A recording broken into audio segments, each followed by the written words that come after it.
नमस्कार, मैं हूं संजय शर्मा। आप देख रहे हैं 4 PM न्यूज नेटवर्क। मुझे ये डर बड़ा अच्छा लगा। मोहन भागवत की कपकपी छूटी तो मुझे बड़ा अच्छा लगा। मोहन भागवत को समझ में आ गया, ये जैन जी जो है ये समझ गए हैं कि राक्षस की जान तोते में और दिल्ली की जान नागपुर में है। तो अब नागपुर को ही ठीक करना है, इस मनुवाद को, इस मनुस्मृति को ही ठीक करना है। तो जब नौजवानों ने नारे लगाने शुरू किए मनुस्मृति के खिलाफ, ब्राह्मणवाद के खिलाफ, और कहा कि इस व्यवस्था ने पिछड़ों और दलितों के संग बड़ा अत्याचार किया है, ये डर बड़ा जायज है। और मोहन भागवत नहीं डरे हैं, इस देश के उद्योगपति भी डर गए, जिनके चैनल दिन भर हिंदू मुसलमान करते थे, नफरत लगाते थे। उन अंबानी ने अमीश देवगन को उल्टा किया और लात मार दी। लात वैसे नहीं मारी, नौकरी से निकाल दिया।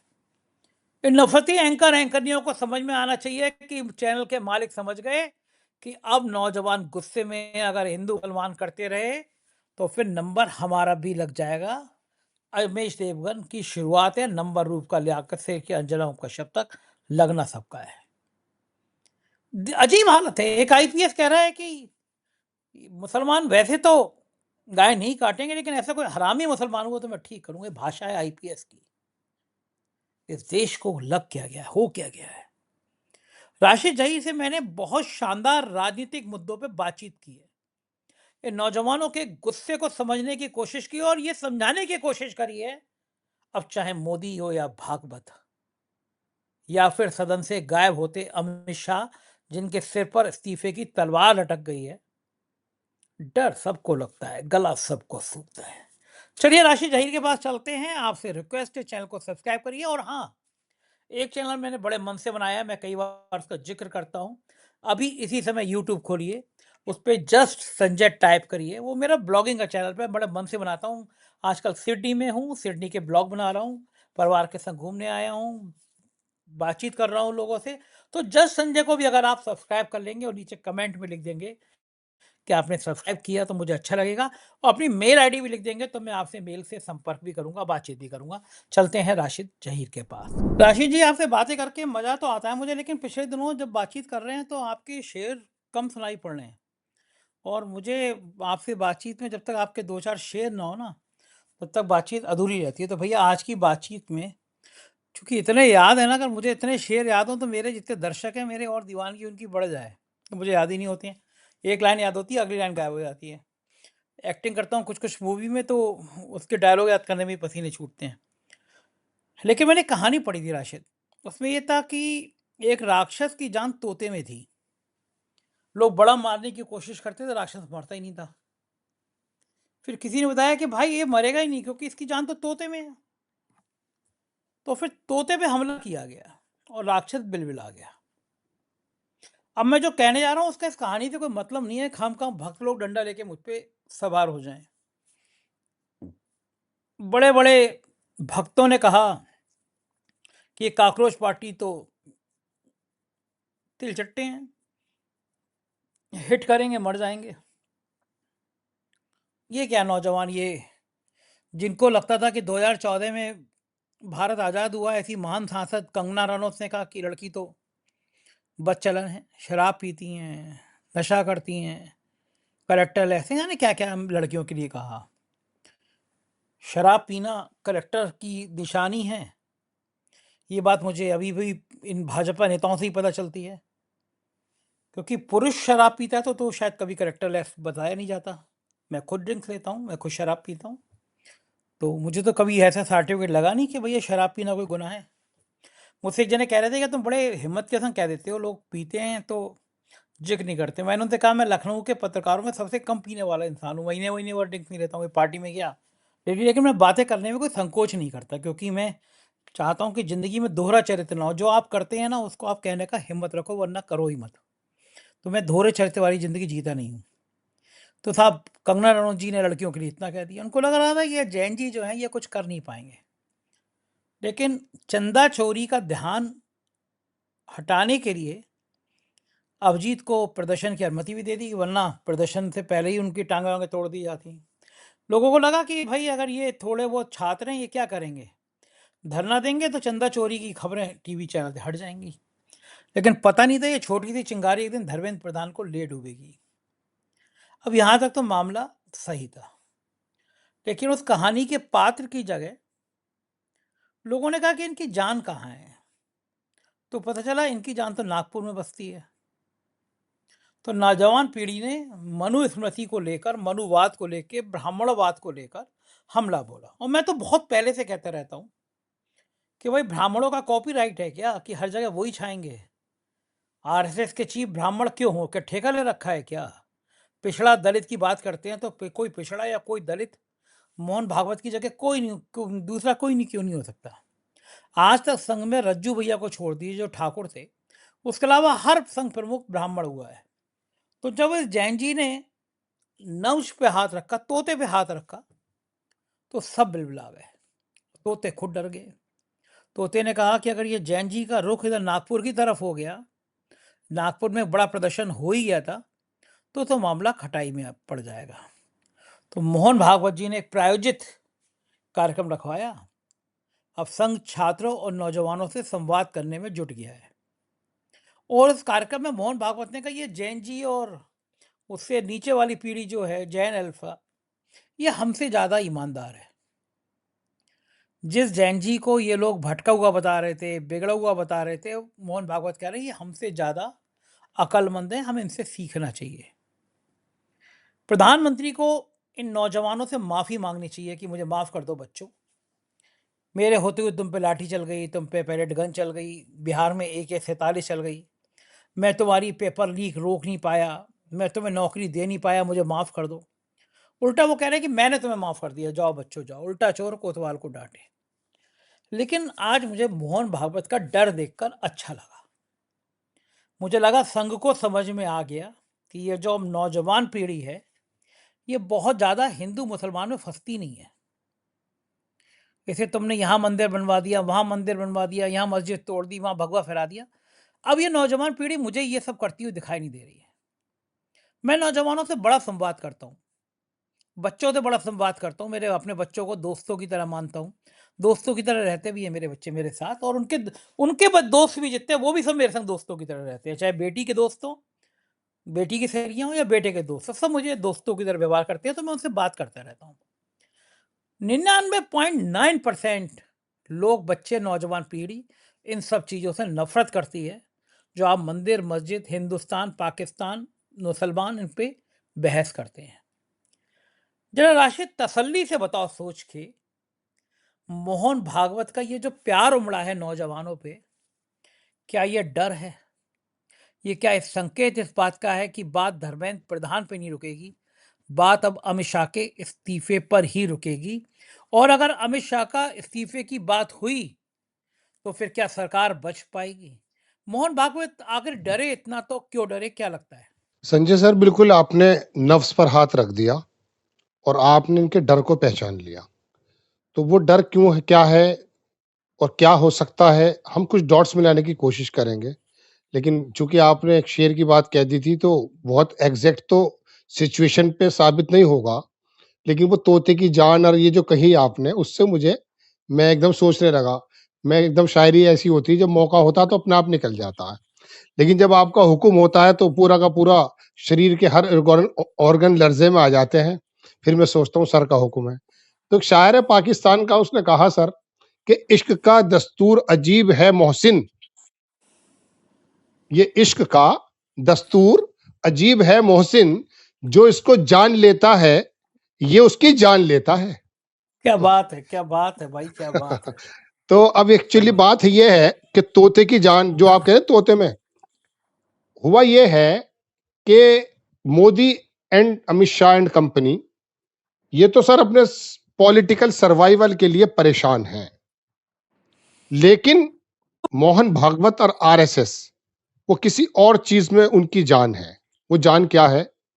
वो जान ये है कि इन लोगों ने 100 वर्षों की मेहनत के बाद इस काम को किया था जो गुजरात की मुंजलपुर सीट और बांकीपुर की सीट, उन दोनों के रिजल्ट ने, हालांकि एक में भाजपा जीती है, एक में भाजपा हारी है, लेकिन दोनों में सेम बात यह है कि जिस वर्ग को इन्होंने धार्मिक पशु बनाने की कोशिश की थी, आरोप के मुताबिक, मैं नहीं कह रहा हूं, बहुत सारे बुद्धिजीवी कहते हैं। जिस जिस पूरी पट्टी को इन्होंने गोबर पट्टी बनाने की कोशिश की थी, according to MP of the south region, मेरी मेरी बात नहीं है ये, वो पूरी की पूरी पट्टी अचानक हुआ यूं कि अभिजीत द्वीप के दलित और नारेबाजी कर रहा है पंडित।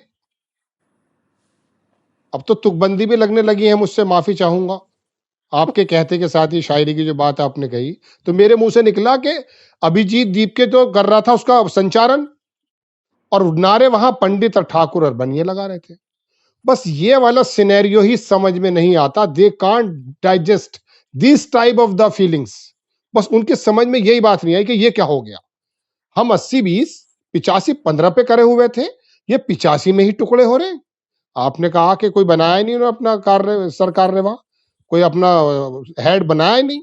इन्होंने क्या नहीं बनाया जनाबे मन, मंदिर में भी कोई नहीं बन पाया। अनमनु स्मृति के तो मैं हमेशा पढ़ता ही रहता हूं, जिसको ये अपना संविधान समझते हैं। तो ये बोले कि यार ये मोदी के यार जो है अमित शाह जी के चक्कर में ये तो हमारी पूरी हंडिया ही बिखेरे दे रहे हैं। 100 बरस से मेहनत की हमने। तो मोहन भागवत के सामने पॉलिटिकल सर्वाइवल नहीं है अभी। ये 2-4 सीटों का ऊपर नीचे, धर्मेंद्र प्रधान ऊपर नीचे ना। वजह यह है सर कि उनकी पूरी की पूरी जो मेहनत 100 बरस की थी वर्गीकरण करने की, वो खत्म हो गई। जो अपर समाज सन 80 से लेके सन 52 से लेके इनके साथ था, वो अभिजीत द्वीप के उसके नारों पर वाहवा कैसे करने लगेगा। ये वाला सीन इनके समझ में नहीं आ रहा है। और यही वजह कि इन्होंने जो कांग्रेस जनता पार्टी की तो की है बुराई, लेकिन जैन जी को बोल रहे हैं वो कि साहब इनको तो अपनी तरफ लाना है। अभी मैं सुबह इत्तफाकन एक वीडियो देख रहा था, मैं श्योर नहीं हूं दोपहर में कि वो अभी की है या पहले की है। एक जैन जी के बच्चे ने ये कहा मोहन भागवत से कि आपने 52 बरस अपने यहां पर झंडा क्यों नहीं फहराया। अब बात यह है कि जब मोहन भागवत से सवाल अब करने लगे हैं, तो मोहन भागवत जैसे समझदार व्यक्ति भी जवाब कुछ और देने लगे हैं। जब प्रियांक खड़गे ने पूछा कि लाओ जरा मसौदा तो दो, कहां पर रजिस्टर्ड हो, क्या आया क्या गया, कुछ तो बताओ। मदरसों में घुस करके चार दीवारी कूद करके जब ले रहे थे सारी बातें, तो अपना भी बता दो। तो उनके ऊपर इल्जाम लगने लगे और फिर कहा ये कि हिंदू धर्म का कोई प्रमाण मांगता है। गोया के हिंदू धर्म और आरएसएस एक है। ऐसा कैसे हो सकता है। हिंदुइज्म, अरे हिंदुइज्म को जिस दिन जान गए ना, तो फिर समझ ही नहीं, कुछ जानने की जरूरत ही नहीं पड़ेगी। तुम तो हिंदुत्व के आड़ के पीछे आए हो। तो वहां पर इन लोगों ने ये किया सर कि वहां उन्होंने जवाब नहीं दिया। अब जब जवाब नहीं दिया है तो आरएसएस की चिंता सबसे बड़ी ये हो गई सर कि यार ये लोग इकट्ठे हो कैसे गए। हमारा कहीं रजिस्टर उस बच्चे का मैं पूरी बात कर देता हूं अपनी। तो उसको जवाब दिया कि भाई ऐसा है, पंडित नेहरू ने 1933 में एक लगाया था, फहराया था झंडा, वो अटक गया था। उस जमाने में ऐसी सुविधाएं नहीं थी। तो एक लड़का 40 फुट चढ़ करके वो गया, उसने खोल दिया वो झंडा। तो वो जो लड़का था वो स्वयं सेवक संघ का कार्य करता था। हम झंडे के लिए अपनी जान दे देंगे। बिल्कुल सही बात है, हम आपकी जान नहीं लेना चाहते। हम चाहते ये हैं कि इस झंडे में, इस संविधान में विश्वास रख करके अपने आप भी तिरंगे, मतलब तिरंगे के अंदर तिरंगे में हो जाओ। ये जवाब तो दिया नहीं कि क्यों नहीं फहराया। इस तिरंगे के तीनों कलर से भी उलझन थी संविधान सभा के सामने उस जमाने में। जब वो लोग बैठे थे, ये वहां पर भी उलझन में थे जब संविधान के निर्माता बैठे थे। तो उस बच्चों को जवाब नहीं दिया। अब गालिबन वो आज ही की प्रेस उनका संबोधन का था या पहले, ये तो मैं श्योर नहीं हूं, लेकिन ये वीडियो है, ये कंफर्म बात है। तो जवाब इन सवाल इनसे कुछ और होता। तो इनकी चिंता सर ये है कि हमने जो हंडिया चलाई थी ये एक साथ हो कैसे रहे। जब तक ये जातियों में नहीं बटेंगे, जाति इन द सेंस हिंदू मुस्लिम करेंगे, मतलब उनको इकट्ठा करेंगे। अब ये जो हुआ ये कि मायावती के और काशीराम जी के और अम्बेडकर के अनुयायी जब करने लगे हैं वहां पर, ये तो बर्दाश्त ही नहीं कर सकते। अपने यहां भी नहीं बनाया इन्होंने कुछ आज तक। तो वहां पर इकट्ठे हो गए। तो इनकी सबसे बड़ी दिक्कत जैन जी से यही है कि ये इकट्ठे ना हो जाए। इकट्ठे होंगे तो हमसे सवाल करेंगे। अच्छा जैन जी है बिल्कुल वो यो हनी सिंह को पसंद करता है। शाहरुख खान ने एक मर्तबा बुलाया, वो ये उन्हीं की बात बता रहा हूँ, हनी सिंह की जब बात आ गई है तो, हनी सिंह को, और कहा कि मेरी फिल्म में एक गाना लिखना आपको। तो हनी सिंह बोला कि यार ये बड़ी अजीबोगरीब बात है, वो शाहरुख खान ने बुलाया तो मेरे पे बर्डन हो गया। जैसा भी सर आपने कहा शेर सुना दो तो बर्डन हो जाता है।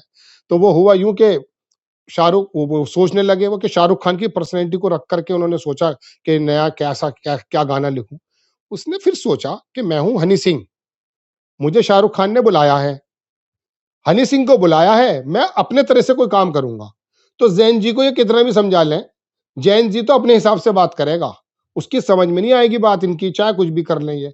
और वैसे भी अब जैन जी पढ़ा लिखा आदमी है, दुनिया भर के सामने आ चुके बच्चे हैं, वो नई बातें आ गई है, नफरत का स्कोप उनमें है भी नहीं। ये जंतर मंतर पे हमने देखा, पूरे देश ने देखा। और सर एक बात तो देखिए, आप भी सोचकर खुद भी बता सकते हैं, क्या 2 महीने पहले ऐसी स्थिति थी, मैंने खुद एक प्रोग्राम बनाया कि धर्मेंद्र प्रधान जिस दिन इस्तीफा दे देंगे, समझ लेना मोदी जी खत्म हो जाएंगे। ये मेरे शब्द थे। बिल्कुल सिनेरियो 2 महीने पहले कोई यकीन ही नहीं कर सकता था कि धर्मेंद्र प्रधान से इस्तीफा ले लेंगे, लेकिन कोई आ नहीं तो मान गया सकते ना, थे। आ पिंजरे में गया। आ गया शेर, आ गया ना। तो ऐसे ही दूर की कौड़ी मुझे अमित शाह भी लग रही है, लेकिन जैन जी के आगे नहीं रुक पाएंगे आप। और इसी जैन जी का सहारा लेते हुए देखिएगा आप देश के लोग क्या कर रहे हैं। राहुल गांधी का इलाहाबाद का आपको पता चल ही गया कि वहां की परमिशन फिर हटा रहे हैं, वो वहां पे इकट्ठे होने वाले हैं सारे के सारे लोग इलाहाबाद की धरती पे, चूंकि इन्होंने कोटा में देख लिया, देहरादून में इनके हाल खराब है। अगर इतनी ज्यादा परेशानी नहीं है, अभिजीत दीप को एयरपोर्ट पे परमिशन दे देते हो, तो राहुल गांधी का भी दे दो परमिशन, तुम्हें क्या दिक्कत हो रही है, कहीं जैन जी इकट्ठा ना हो जाए। तो ये इनको प्रॉब्लम है, इनकी दरअसल धरोहर लूट गई सर, ये है उस धरोहर को लूटने इकट्ठा करने के चक्कर में है ये जी। तो दूसरी सबसे बड़ी समस्या तो इस बार अमित शाह को लेकर हो गई है। अमित शाह के लिए आज हाउस में अध्यक्ष ने पूछा, हाँ विपक्ष से क्या पूछना चाहते हैं, विपक्ष ने नारे लगाया अमित शाह कहाँ, अमित शाह कहाँ है। अमित शाह से ज्यादा अध्यक्ष जी घबरा कर तुरंत सदन स्थगित कर दिया। दूसरा, इनकी सरकार की सबसे ज्यादा नाक में दम कर रखी है। नाक में दम कोई संजय ही कर सकता है, चाहे संजय राउत हो, संजय शर्मा हो या फिर संजय सिंह हो। तो संजय सिंह को भली जेल भेज दिया, लेकिन उनके तेवर तो कम होते नहीं। संजय सिंह ने ट्वीट किया है कि मैंने सरकार से पूछा छात्रों पर चलाए गए आंसू गैस, पैलेट गन, AK-47 का बजट कितना था। गृह मंत्री को सदन में आके बताना चाहिए। यूपी के सीतापुर में बच्चों को ऐसा खाना परोसा गया जो हम जानवरों को भी नहीं दे सकते। अब ये मुद्दे संजय सिंह उठा रहे हैं कि साहब ये जो लाठियां चली, ये जो पैलेट गन चली है, जो AK-47 चली, छात्रों को पीटने का बजट कितना था। अब बताइए, और अमित शाह कहाँ है? क्या हो गया अमित शाह को? मतलब इतना डर के पीछे पूरा देश सत्ते में। योगी आदित्यनाथ के अलावा कोई आदमी खुश नहीं होगा। योगी आदित्यनाथ तो बोले, एक मेरा मित्र है वो बड़ा उस पीठ से जुड़ा हुआ है, मुझे बता रहा था कि तांत्रिक क्रियाएं विरियाएं, तो मैं कहा भाई मैं तो इन सब चीज़ों को मानता नहीं। बोले देख लेना, जिसने पीठ की तरफ, गोरख पीठ की तरफ देखा वो तबाह हो गया। आज उसका फोन आया मेरे पास, बोले देखा गोरखनाथ पीठ का मतलब, आंख दिखाने का मतलब क्या, देख लिया ना अमित शाह का क्या हाल हो रहा है। तो यार ये अमित शाह को हो क्या, कि डर क्यों है? अरे इस्तीफा देना ही पड़ा तो इसमें डर की क्या बात है? तो अमित शाह तो बहादुर आदमी है, जेल में भी हुआ है, तो ये इस्तीफा देना पड़ जाए तो इतने डरे क्यों है? क्यों नहीं आ रहे हाउस में, जवाब क्यों नहीं दे रहे? हमेशा पूरी सरकार उनके पीछे खड़ी होती थी, इस बार खुद ही गायब हो गए वो। सर अमित शाह के इस्तीफे की बात जब आप कर रहे हैं, तो इसके बारे में तो मैं जवाब दूंगा, लेकिन मुझे एक बात दिमाग में आ गई। CK जाफर शरीफ एक रेलवे मिनिस्टर होते थे कर्नाटक की साइड से, कॉलेजेस वगैरह भी चल रहे हैं। उनके जमाने में एक बार एक रेल का एक्सीडेंट हो गया, तो उनके इस्तीफे की मांग की, जो हमारे यहाँ एक होता भी है उस विभाग के सर्वे सर्वा की। तो वो बोले यार ये एक्सीडेंट तो एक्चुअली ड्राइवर से हुआ था, इस्तीफा मुझसे क्यों मांग रहे हो। तो ये बात बड़ी मशहूर है उनकी। इस्तीफे की बात तो सर ये आ गई सामने। अब बात ये है सर, इस्तीफे की बात का जवाब भी मैं दूंगा, लेकिन मुझे तो दरअसल वहां के जो हमारे सभापति हैं, उन्होंने जो हिम्मत दिखा करके कह दिया हाजिर हो, इंडियन एक्सप्रेस ने छापा ये अमित शाह आए, इस तरह की पूरी लाइन है।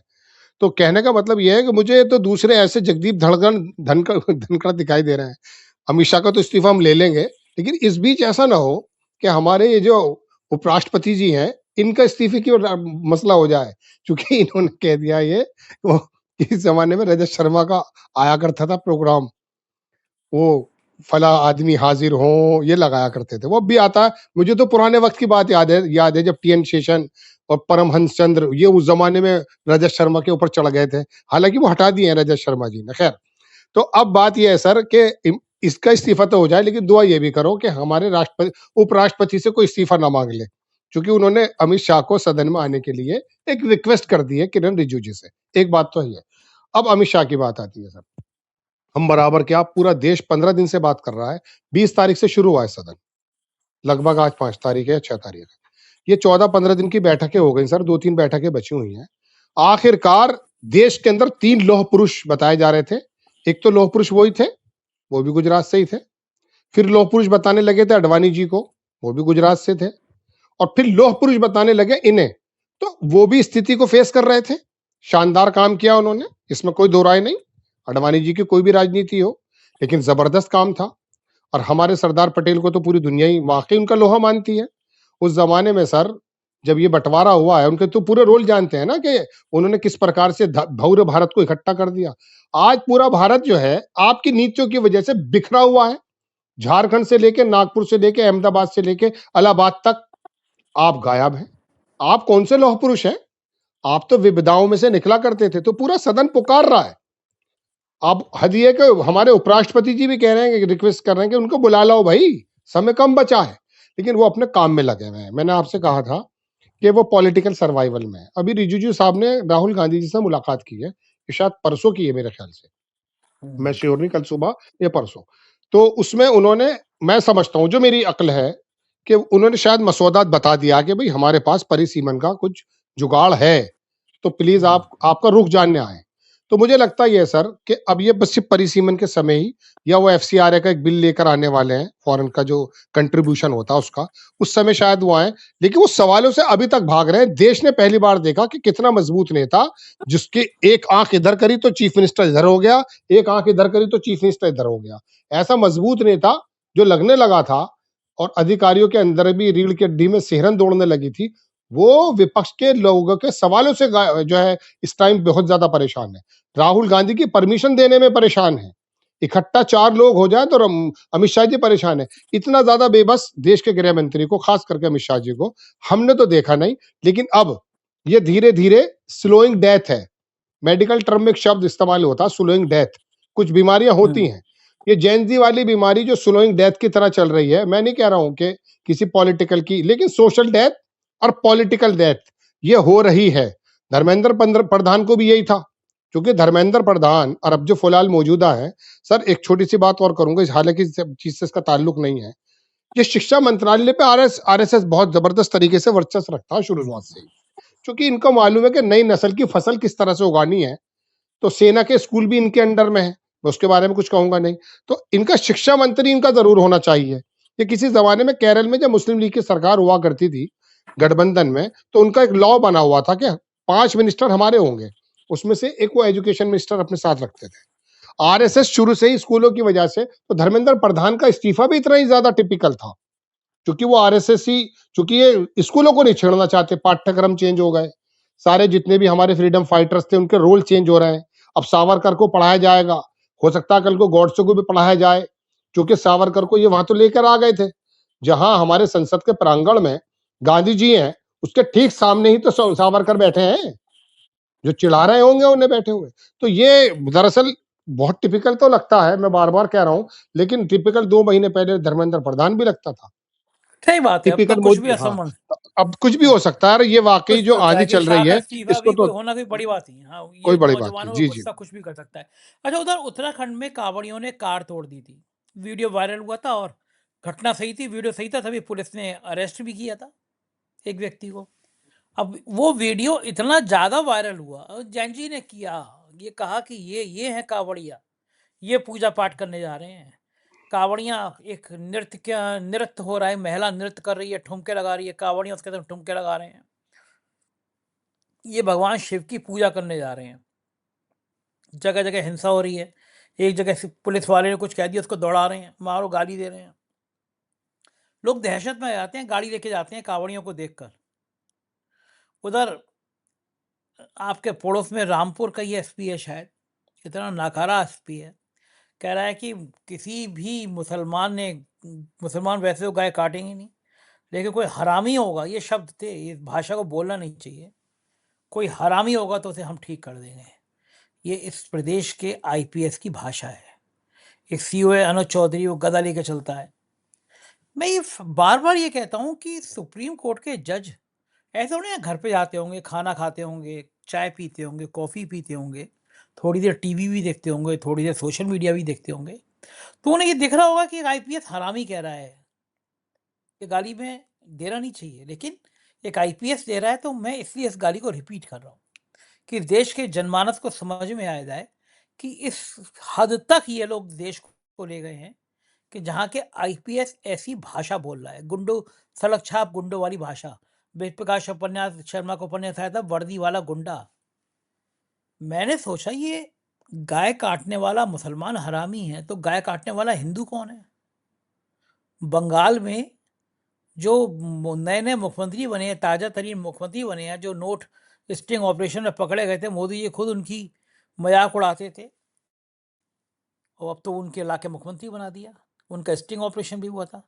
उन्होंने कहा कि भैया बूढ़ी गाय काट लो ना। याद है ना आपको अभी पिछले दिनों बकरीद पे?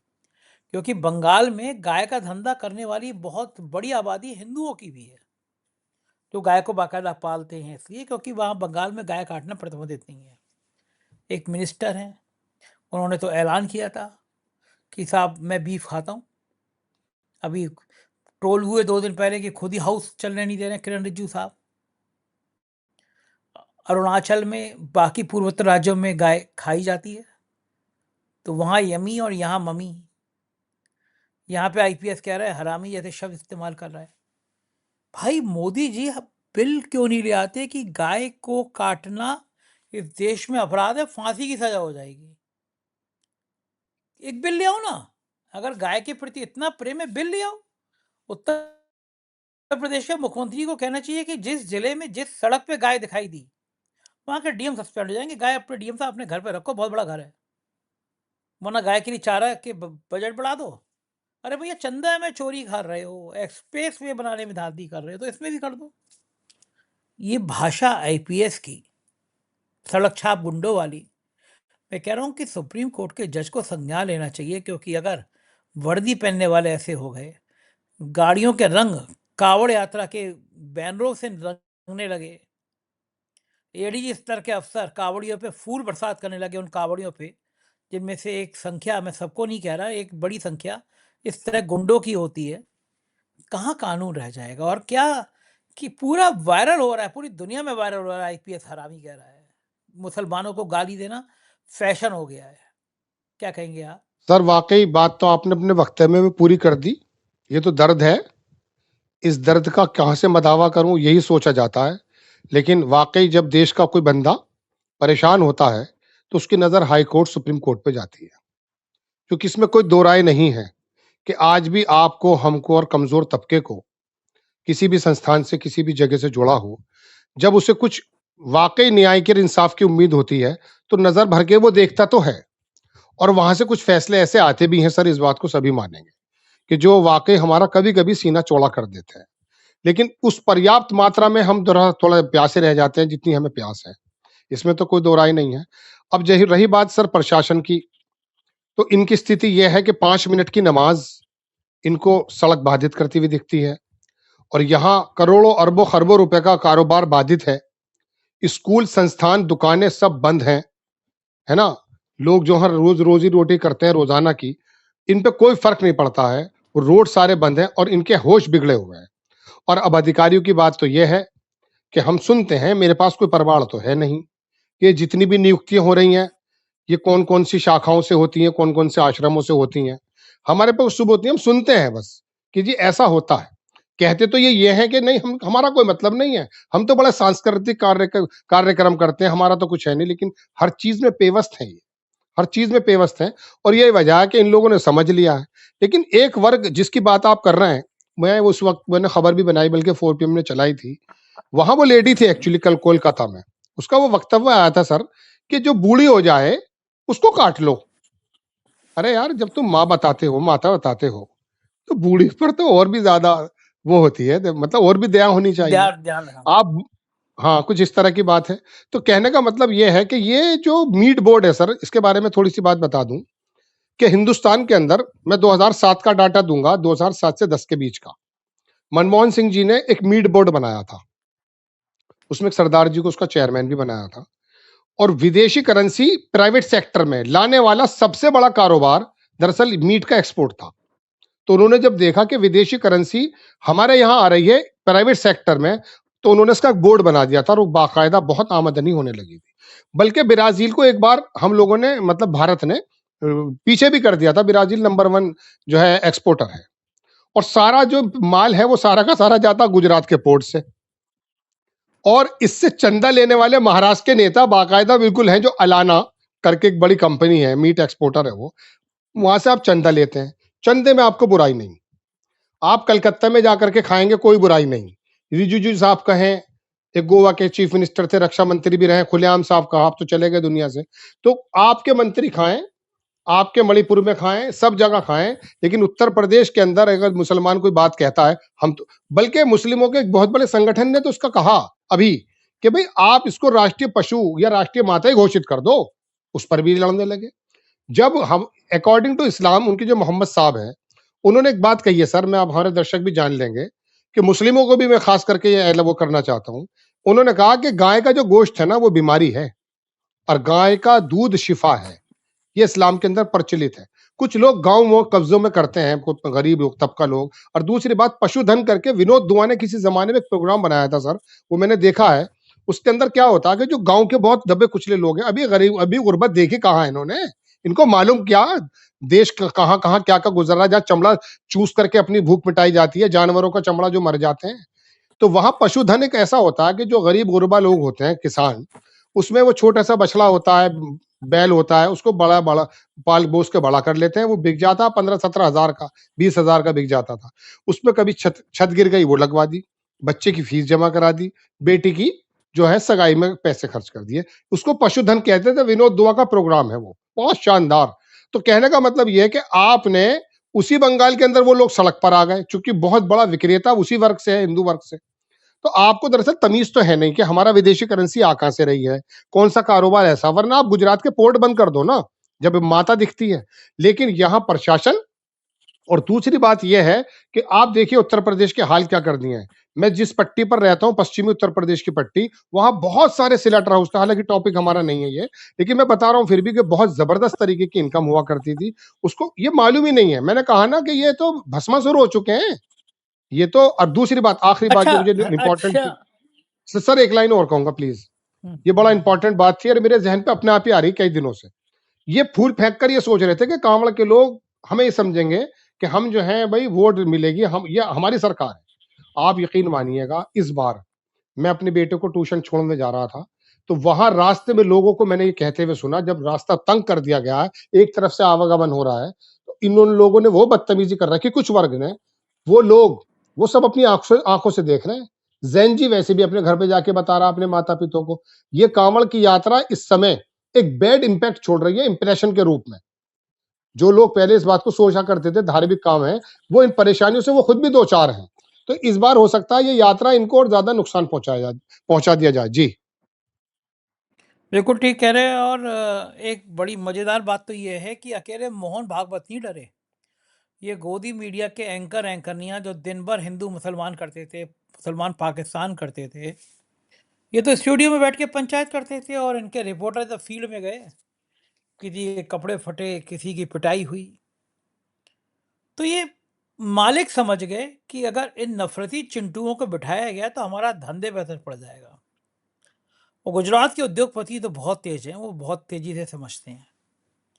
जिन एंकरों ने जहर बांटने का काम चरम पे किया, नफरत बांटने का काम चरम पे किया, दिन भर मुसलमान मुसलमान मुसलमान किया, ऐसे अमीश देवगन को उल्टा किया और मुकेश अंबानी ने पीछे से लात मार के निकाल दिया नेटवर्क 18 से।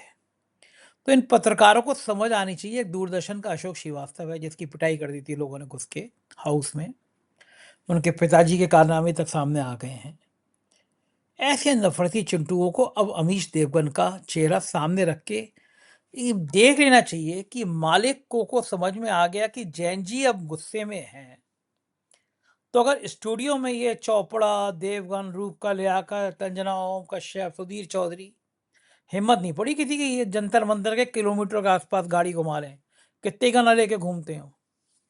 अमीश देवगन की अंबानी ने जिस तरह से विदाई करी, पिटाई मतलब बाहर निकाल दिया, उससे क्या गोदी मीडिया के लिए सबक है कि आने वाले दिनों में अगर नफरत फैलाई तो ऐसी लात मार के निकाल दिया जाओगे चैनल से।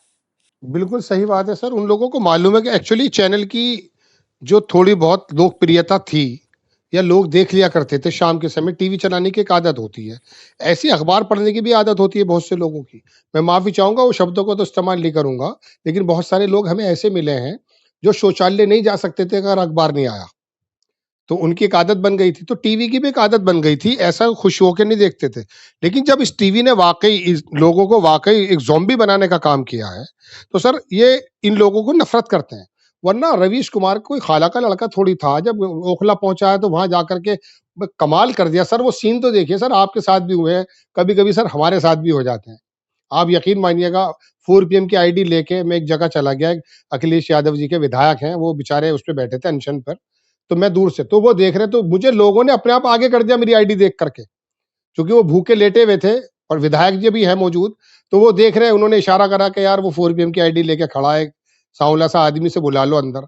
तो वो जितने बड़े-बड़े बैठे थे वो बागड़ बिल्ले, उन्हें हटा के, तो सर ये इज्जतें जो मिलती है ना, कुछ करके दिखाओगे जमीन पे तब मिलेगी। वरना ईमानदारी की बात ये जो आप बात कर रहे हैं, ये अमन चोपड़ा को मैंने एक बार मैसेज किया, एक पोस्ट पे। मैंने ये कहा, मैं कहा मेरी बात मत सुन, मेरा नाम तो राशिद ज़हीर है। तुझे हो सकता है लगे कि मैं तुझे कुछ कहूँगा। तेरे नीचे जो ये 1100 पोस्ट आ चुकी हैं कमेंट्स, इस पे अगर 99.99% तेरे खिलाफ लोग तुझे, मैं इस्तेमाल नहीं कर रहा हूँ शब्द PIG, इस कोई मुँह पे थूकने की बात कर रहा है, कोई कुछ कर रहा है। अगर ये तेरे लोग ही हैं, तेरे फॉलोवर्स हैं, ये तुझे इतनी गालियाँ बक रहे हैं, इनकी तो सुन ले। सर एक शेर याद आ गया, अगर आप कहो तो मैं सुना दूँ आखिर में। सुन ले के ऊपर याद आ गया सर। तो वो ये शेर था सर कि अपने दिल में डूबकर पा जा सुरागे ज़िंदगी। अपने दिल में डूबकर पा जा सुरागे ज़िंदगी, तू मेरा न बन सका न बन, अपना तो बन। तो अरे अपने क्या ही बन बात है जाओ भाई, कम क्या से कम। बात। सर ये फिर अपने दोबारा ही सुन लो बनेंगे शेर, और मुझे ये सुनाने अपने। में मजा आ रहा है। वो कह रहा है शायर कि अपने दिल में डूबकर पा जा सुरागे ज़िंदगी, ज़िंदगी का सुराग जान ले। अपने दिल में डूबकर पा जा सुरागे ज़िंदगी, तू मेरा ना बन सका न बन, अपना तो बन। तो अमन चोपड़ा अपना तो बन, क्या बात है, कम से कम ये तो बच्चे तो खुश हो क्या जाए। बात है, जी क्या सर। बात है। बहुत बहुत शुक्रिया, मजा आया था आपसे बात करके। ये थे राशिद जहीर जी, और आप मानेंगे कि इस देश के हालात ऐसे ही हैं कि अब ये देश एक नई राह पर चल पड़ा है, और नौजवानों ने वो राह दिखा दी, नौजवानों ने दिखा दी है। झुकती है दुनिया, झुकाने वाला चाहिए। जगह जगह स्कूल कॉलेजों में आ रहा है, छोटे छोटे बच्चे प्रदर्शन करने लगे हैं। अब प्रदर्शन तो इस बात पे भी होंगे कि भारतीय जनता पार्टी के नेता की बदनाम कंपनियों को एक्सप्रेसवे के ठेके कैसे मिल जाते हैं, और एक महीने में एक्सप्रेसवे टूट कैसे जाते हैं। कानपुर का टूटे हुए एक्सप्रेसवे पे पंखे से सुखाया जा रहा है। दुनिया भर में इससे ज़्यादा बदनामी हो नहीं सकती। मैं सही कह रहा हूँ या गलत, कमेंट करके ज़रूर बताइएगा। शुक्रिया, थैंक यू।